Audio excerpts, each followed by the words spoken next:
In this video, you'll learn how to fix the issue of Gmail not receiving emails.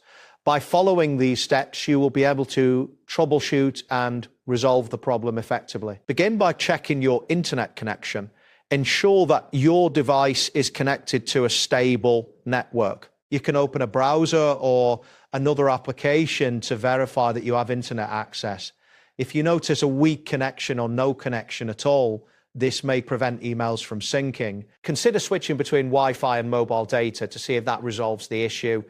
If the problem persists, restarting your router can often help restore connectivity, which is crucial for receiving emails. Next, open the Gmail app on your device. Once the app is open, navigate to the Settings option, usually found in the menu or by tapping the 3 horizontal lines in the upper left corner. From the list of accounts, select the one you are having issues with, check to see if the sync feature is enabled, look for the option labeled Sync Gmail and ensure that it is turned on.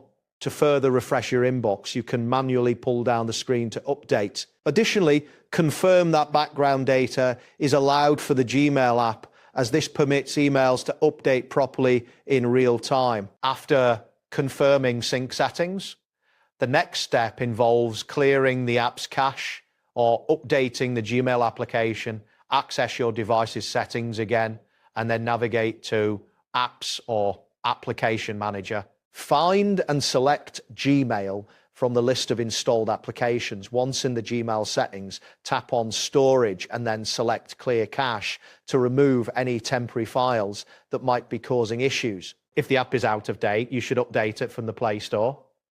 After making these changes, restart your device to ensure all updates take effect, as this can often resolve syncing problems. If you are still experiencing difficulties with receiving emails, consider contacting support for further assistance.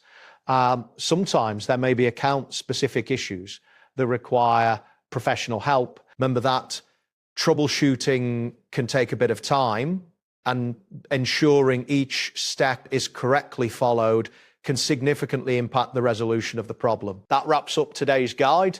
Thanks for watching, and catch you in the next tutorial.